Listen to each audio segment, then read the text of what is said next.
ഇമ്മമ്മ ഇമ്മച്ചിന്റെ phone. Hello. ആ അൽഹംദുലില്ലാഹ് റബ്ബേ കാത്തു. സമാധാനായില്ല മോളെ. പൊന്നോ മിന്നോ ഉമ്മച്ചിക്ക് ഭേദായോലോ. 2 ദിവസം കൊണ്ട് ഉമ്മച്ചി ഇങ്ങോട്ട് വരൂന്ന്. ആരമ്മ? സീനത്തിന് ഭേദായി. 2 ദിവസം കൊണ്ട് ഓൾ ഇങ്ങോട്ട് വരൂന്ന്. ഞാൻ എന്താ വേണ്ടി? റബ്ബിനോട് ഓതുക അല്ലാത്ത ബൈബിൾ പോയത്. പിന്നെ ഇവിടെ താത്ത മോളിലുണ്ടായിരുന്നല്ലോ. വലിയത്തെ കണ്ടില്ല? അവിടെ മോളിലുണ്ടായിരുന്നു. കണ്ട് അവിടെ ഒന്നുമില്ല. ഇവിടെ മുറിയിലൊക്കെയുണ്ടോ? റബ്ബേ എവിടക്ക അവള് പോയത്? സുബൈദ ഇവിടൊന്നുമില്ല. ബാത്റൂമിലുണ്ടോ നോക്കിയോ? അവിടെ ഒന്നുമില്ല. റബ്ബേ ഞാൻ അവിടെ ഒക്കെ നോക്കിയല്ലോ.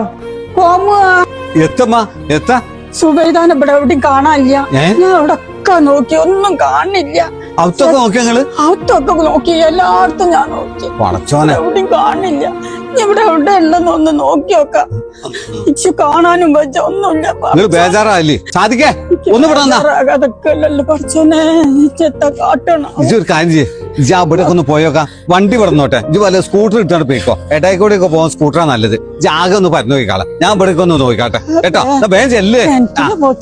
ഉണ്ടാവോ ആ കിണറ്റിൽ പോയി നോക്കട്ടെ. നമുക്ക് നോക്കാം. നിങ്ങള് ബേജാറായില്ലേ?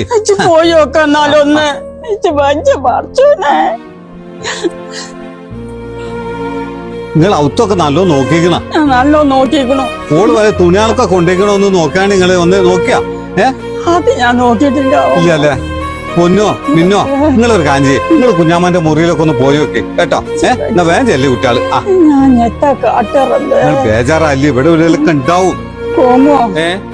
അതൊന്നും നല്ല പേടി. ചേച്ചിപ്പോ താലിയും ചോദിച്ചിട്ടുണ്ട്. ഞോളെപ്പോ ഇടക്കിടക്ക് പറയും, നിങ്ങൾക്ക് ഞാനൊരു പണി കണ്ടിരുന്നോ, നിങ്ങൾക്ക് ഒരു പണി കണ്ടിരുന്നോന്ന്. അതാണ് ദേഷ്യപ്പുറത്തൊരു കത്ത്.